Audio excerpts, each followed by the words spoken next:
a nossa provocação com o Júlio. Vamos demarcar um tempo também de fala. Vamos demarcar. Sugere. 5 minutos, Paulo, no máximo.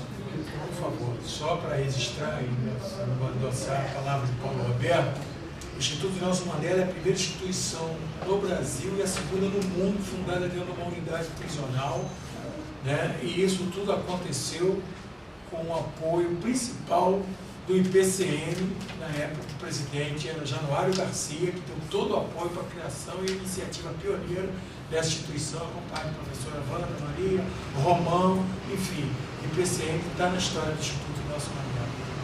Muito legal. Então vamos inicialmente... 3 minutos, então. 5 minutinhos. Sempre tá bom, nós achamos rapaziada. Não tem problema nenhum. Eu só tenho um compromisso meio-dia, Nós também temos compromisso e como foi um primeiro encontro nosso, para ir ajeitando. 5 minutos. Aquela preocupação sua com essas manifestações de rua e a nossa presença é interessante, porque você levantou alguma convicção comigo, algumas questões importantes, seria bom a gente socializar. Bom, acho que a gente está vivendo um momento que não é um momento isolado, que está ocorrendo no Brasil hoje, desde junho, chama de jornadas de junho. É um efeito em rastilho de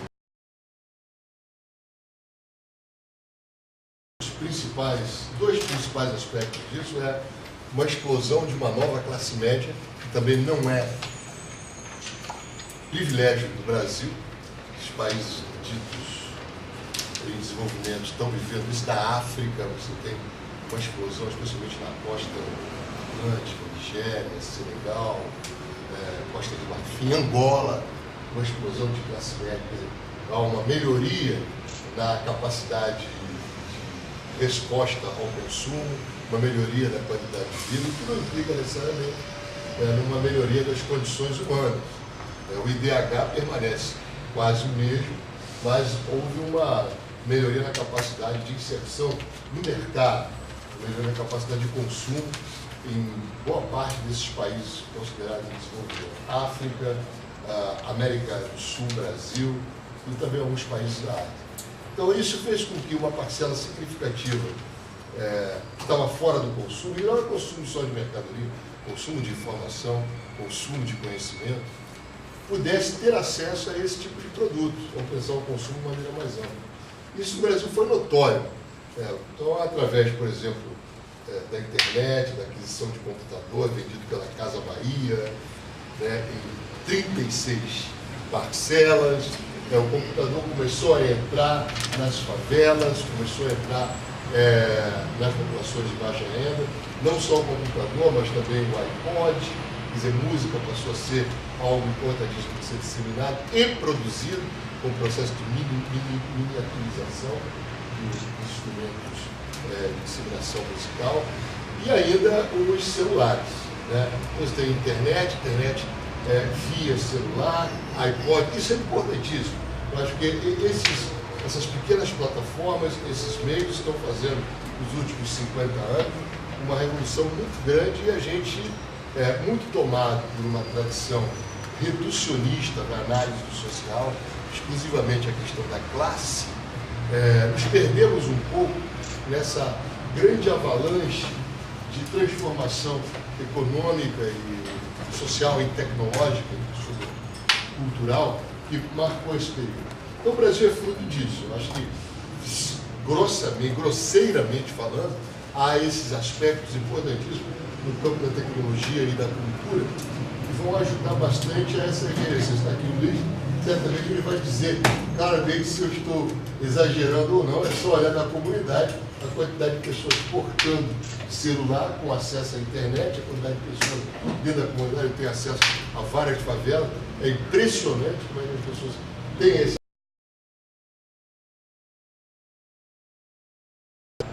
bússola para saber por onde navegar, mas se tem acesso, é como se fosse uma estrada livre. Isso promoveu um tipo de motivação cultural muito interessante, de acesso à informação. Informação não quer dizer conhecimento, aí entra um outro problema. Mas essa torrente, essa avalanche de informação foi carreando uma população de milhões para dentro desse oceano que é a internet. Quer dizer, o que antes aparecia como um fenômeno da realidade, que era a produção cada vez mais de uma segunda realidade, um segundo momento da vida, esse momento virtual, começou a se tornar ele próprio. E aí o Manuel Castelo, no último livro traduzido por Medeiros, diz tudo, ele próprio, essa coisa virtual, virou realidade.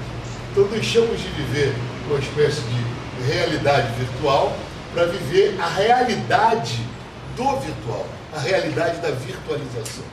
Então ela faz parte da nossa vida hoje, né? Impressionantemente, já está quase que se tornando biologia. Já se tornou biologia há alguns anos. O que é um marca-passo monitorado do consultório do cardiologista que o instala? O que é as inúmeras próteses que têm sido colocadas em milhões de pessoas e ainda aqui monitoradas. E agora a singularidade. E a última ainda, a prótese do cérebro. Então você tem próteses que são colocadas para compensar problemas de disfasia, problemas de linguagem, e são monitoradas pelo computador. O cara está, na verdade, meia vida dele está dentro do computador e a outra metade da vida está fora do computador. A gente está lidando com isso de uma maneira tão natural quanto é a água para o peixe. O peixe não sabe que vive dentro da água e que fora da água ele morrerá, porque aquilo já está tão naturalizado, já virou biologia, a água para o peixe, tanto quanto para nós a tecnologia está virando a nossa água, está se tornando, e cada vez mais estamos vivendo um aquário de tecnologias que virtualizam. Aí esse é um aspecto que ajuda a gente talvez a ensaiar uma compreensão diferenciada do que é o indivíduo hoje. Essa individualidade antes transcendente, somente articulada ao divino, ou às coisas singulares que esse indivíduo poderia exercer, hoje ela tem um terceiro componente, quer dizer, o indivíduo como um ator social, como uma figura que interfere no social, ele não é somente hoje explicado pelo divino, mas ele também é explicado na sua ação pela rede. Então acho que esse é um grande fenômeno. O indivíduo hoje depende tanto da rede quanto do divino. Então você, em sociologia, a gente já não consegue mais falar do indivíduo como um ator social fora da rede. Então se fala do indivíduo ator, tracinho, rede. É ator-rede. Você atua e está na rede ao mesmo tempo. Eu vou pegar um ponto aí. Mas só estou concluir o pensamento. Então, essa mudança da condição do indivíduo, onde cada um de nós é um múltiplo, ele não é mais o duo, a gente é o divino, agora vai ser uma tríade, você é a gente é o divino, e é um múltiplo de outros tantos que fazem parte da rede, onde cada um de nós é um nó dessa rede. Eu também a rede no Facebook tem quase 800 pessoas. Ontem eu fui me dar conta, eu não sabia, vou associando, conversando, e dava cacete, quase 800 pessoas na rede, eu não dava conta disso. O que eu mandar ali, a informação que eu mandar, ela vai para 800 direto. Agora, cada uma dessas 800 pessoas, elas têm tantas outras na sua rede. Olha a multiplicação em tempo real de informação que a gente pode produzir. Eu acho que esse é um fenômeno absolutamente crucial para se entender o mundo em que vivemos. Porque isso está banalizado, a gente não parou para fazer um corte e uma reflexão até cirúrgica sobre o impacto disso. Para as jornadas de junho, isso foi que nós, os mais velhos, os mais cascudos, os cabeça branca, mesmo os que estão ligados à tecnologia, nós tivemos que nos surpreender, porque de mobilização tão ágil, e nós que participamos, tanto do PCM quanto do movimento negro, como também na própria guerrilha, no movimento político contra a ditadura que eu participei, conseguimos mobilizar numa velocidade tão rápida, um volume tão grande de gente, e o pior, em cima do senso comum. Esse é o terceiro aspecto. Então, primeiro, a força da tecnologia como cultura. O segundo, a multiplicidade de singularidades. Cada indivíduo, cada ator, ele é rede ao mesmo tempo. Terceiro, a capacidade de mobilizar em cima do senso comum. Porque as questões que mobilizaram os 3 milhões de indivíduos que foram à rua são absolutamente do senso comum. Essa é uma novidade que eu reputo como desafiante para a sociologia.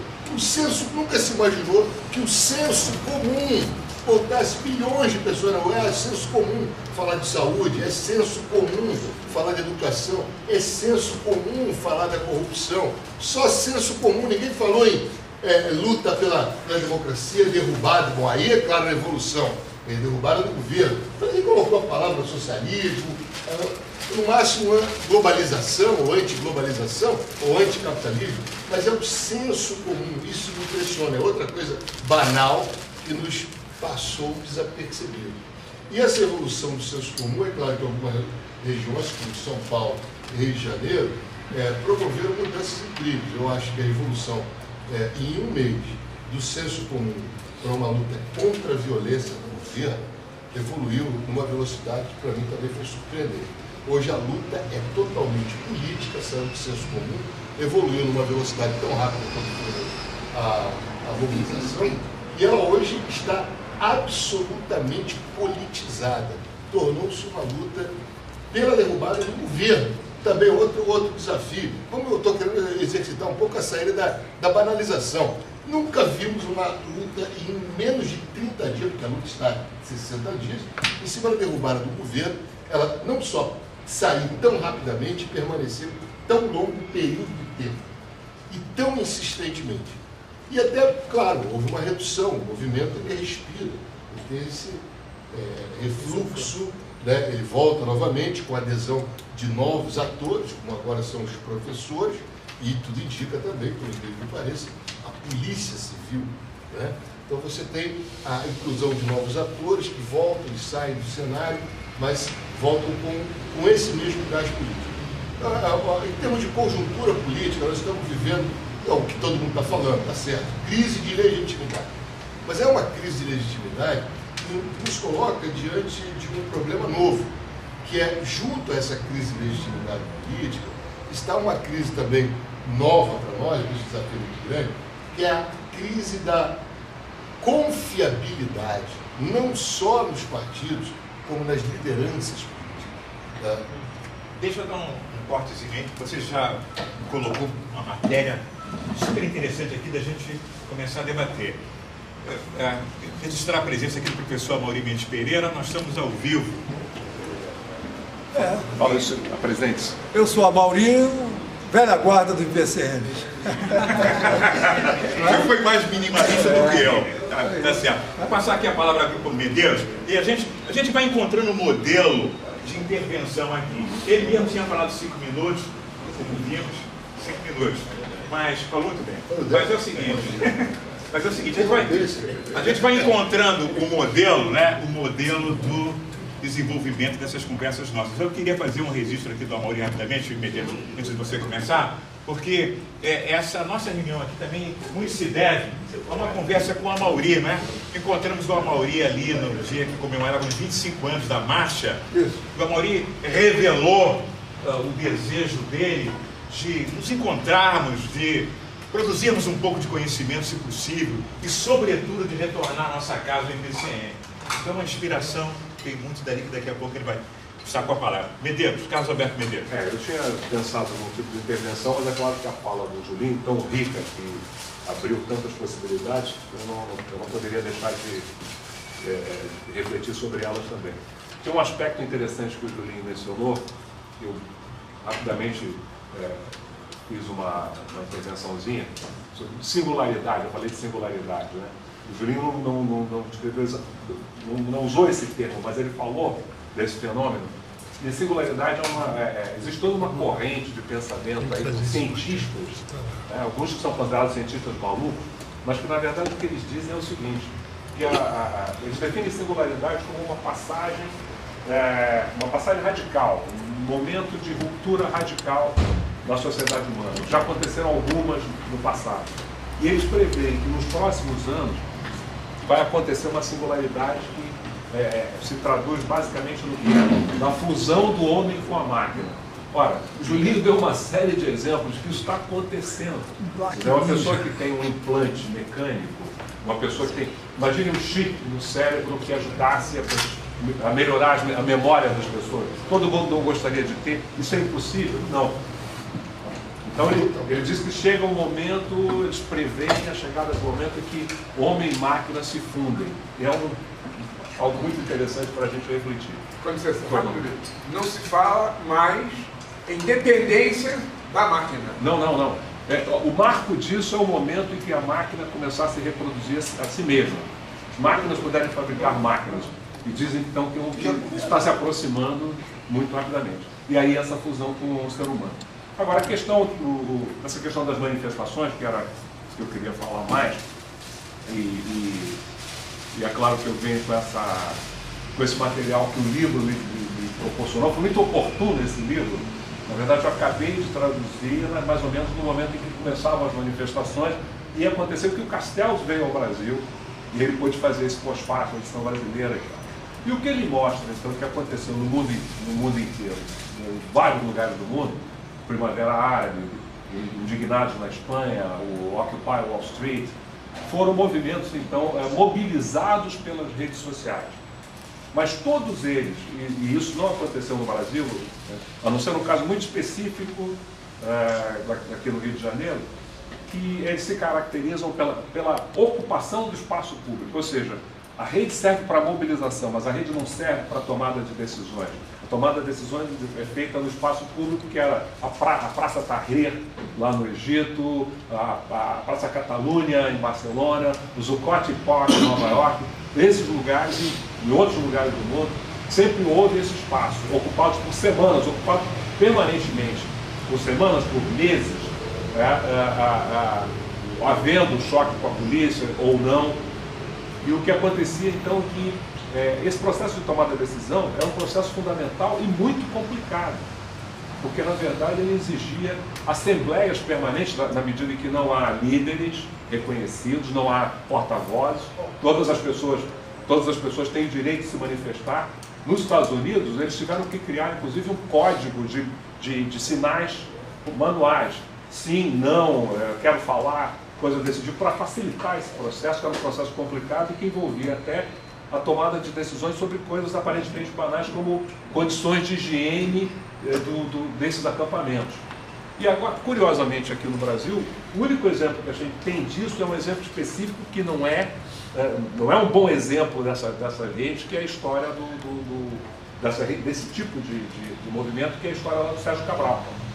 Quer dizer, uma coisa muito específica. Ali não se está defendendo bandeiras difusas. Ali é uma coisa específica com o Sérgio Cabral, que também é muito curioso, que vai provocar reações em São Paulo. A gente nunca viu isso, alguém em São Paulo se mobilizar contra o governador do Rio de Janeiro. Mas é uma coisa curiosa que está acontecendo por aí. E eu diria, então, embora concordando em parte quando o Julinho sugere a força dessa chamada nova classe média dentro desse processo, ela está presente nesse processo, mas eu acho que, de tudo que eu observei, ele é muito mais um processo que foi conduzido por uma classe média tradicional. E eu tive o exemplo, nós temos um filho que frequenta uma escola lá no Recreio dos Bandeirantes, o Recanto, que é um colégio com professores do Santo Agostinho, um colégio de ponta. E aí o Rodrigo, 15 anos, que eu perguntei para ele não sabe traduzir o que é PMDB ou PSDB, mas ele queria vir participar do processo, do protesto político, porque todos os garotos da escola dele, onde ele é o mais pobre, quer dizer, aqueles garotos de classe média e alta, que viajam 2 vezes por ano para os Estados Unidos, iam vir protestar. Quanto uma coisa que ele não sabia exatamente o que é. Então, não pude deixar de perceber nessa mobilização uma como festa, a mobilização como encontro, a mobilização como canal de escoamento daquela força que os hormônios colocam na juventude, enfim, algo desse tipo que não tem a ver necessariamente com política, embora a política estivesse presente também. E eu não consigo deixar de ver aí um refluxo, e esse refluxo, o livro deles, o apoio ao Occupy Wall Street nos Estados Unidos caiu fantasticamente com o tempo em função dos atos de violência que foram praticados e que a população no geral discordava. Pessoas então que apoiavam as manifestações ficaram contra elas. E nós estamos percebendo isso claramente nas cartas dos leitores do jornal, uma mudança. Você tinha a maioria das cartas favoráveis e você está vendo agora cada vez mais a reclamação em relação aos vândalos, em relação a enfim, esses atos que, enfim, aparentemente sem nenhum sentido. A não ser para aqueles grupos específicos, black blocs, anarquistas, etc. Isso afasta a população. E não é à toa que a gente tem visto que de 200 mil vieram agora para 200 na semana passada. Isso não significa absolutamente que o potencial de mobilização das redes e, portanto, desse tipo de ato coletivo esteja esgotada. Acho que seria precipitado afirmar isso. Mas, aparentemente, nesse momento, houve um refluxo, né? E vamos ver o caminho. Em relação à presença, à participação negra, ora, quando eu vi, eu infelizmente tenho que dizer isso, quando eu vi toda a festa, toda a celebração daquele grupo de 200 pessoas num universo de 300 mil, que não significa nem 0,1%, mas toda a celebração daquela participação, eu achei que havia algum tipo de exagero ali. É claro que é importante que a juventude negra marque presença, que os negros marquem presença, que a juventude negra marque presença. Agora, dizer que 200 pessoas tem algum impacto num negócio como aquele, absolutamente não dá para ter. Naquela manifestação em que houve os turbantes, a participação dos turbantes. O grupo era muito pequeno. E claro que... Tinha 200? Claro, tinha 200. E você, aquela afirmação pareceu muito interessante do ponto de vista, enfim, do entusiasmo, mas nós chegamos aonde o movimento não chegou em 88. É claro, não tinha ninguém impedindo, não estava a PM ali para impedir os negros de chegarem. Em 88 foram 20 mil pessoas que não chegaram em função de impedimentos que eram específicos para elas, elas não estavam pegando carona no movimento de ninguém. E essa também é a diferença. Quando nós vemos, então, e Januário falou disso, dos jovens negros que têm participado sem levar bandeiras, as bandeiras do movimento negro, isso é a realidade brasileira. Eu participei, então, como o Paulo disse, daquele evento em Brasília, daquela reunião em Brasília, que foi atacada muito injustamente, porque ali estavam representados todos os setores do movimento negro. O MLU estava presente. Você se refere com a ministra? Com a ministra. Todos os setores do movimento. Aposentados. Inclusive os aposentados. A Mauri também estava lá. E uma das coisas que se repetiam, e eu acho que vale a pena a gente levantar isso aqui, era o seguinte: não, nós representamos 50% da população e, portanto, representamos 50%. Ora, nós não representamos 50% da população. Nós temos que tomar muito cuidado com isso. Uma coisa é a gente pegar pretos e pardos, os dados do IBGE, pegar os pretos e pardos e somá-los num grupo que o Rasenbach chamava de não brancos, que você pode chamar de várias maneiras. A gente chama de afro-brasileiros, mas não é totalmente correto isso, já que entre os pardos existem os indígenas e existem os caboclos, que não têm nenhuma ascendência africana. Mas mais do que isso, não é a identidade que essas pessoas adotaram. Se nós perguntarmos a maioria dessas pessoas, elas não são negras, não querem ser negras e têm ódio de quem diz que elas são. De modo que a gente não... E aí, quando a gente conversa, isso fica muito evidente quando a gente conversa com militantes estrangeiros, eles chegam: eu não entendo o Brasil, os negros brasileiros. Vocês são 50% da população, por que vocês ainda não estão paritariamente ocupando as posições de prestígio e poder na sociedade? E aí, quando um americano faz isso, ele está pensando que os negros americanos são 12% da população, mas são 12% da população. Eles pensam como... Eles têm uma coisa coletiva que nós absolutamente não temos. E aí parece que o movimento negro é incompetente, que com todo esse capital, digamos aí, humano, para ser utilizado, não chega a um lugar correspondente na sociedade. Então a gente tem que tomar cuidado com isso. Serve para uma coisa, mas não serve para outra. Serve para a estatística, serve para iluminar a questão da distância entre os brancos e os outros grupos, para mostrar que, na verdade, são os brancos que se beneficiam. Agora, do ponto de vista de identidade, não funciona, a gente tem que tomar cuidado. Antes de passar a palavra aqui para o Romão, eu queria aqui, por gentileza, o Damião, representando a nossa comunidade remanescente da Pedra do Sal, uma das comunidades urbanas do Rio de Janeiro, se apresentasse. Nós estamos ao vivo. Eu sou Damião Braga, sou do Colombo Pedra do Sal e coordenador da Frente Nacional em Defesa dos Territórios Quilombolas. O professor Flávio Gomes acabou de chegar. Chegou antes. Eu gostaria, professor, que você se apresentasse. Sou Flávio Gomes, professor da Universidade Federal do Rio de Janeiro. Perfeito. O Adilson Pires, da diretoria do IPCN. Por favor, Adilson. Adilson Xavier. Adilson Xavier. Adilson Pires é outro.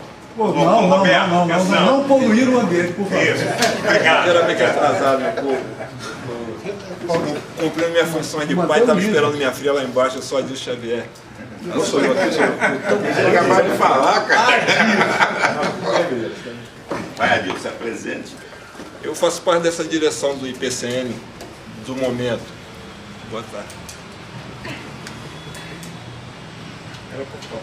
Bem, eu vou aí na deixa, do Julinho, quando ele falou, adora essas coisas de homem-máquina, homem não máquina, desde Jorge Aurélio, eu adoro essas coisas.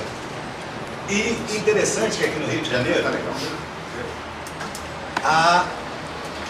para assumir com a Amarildo,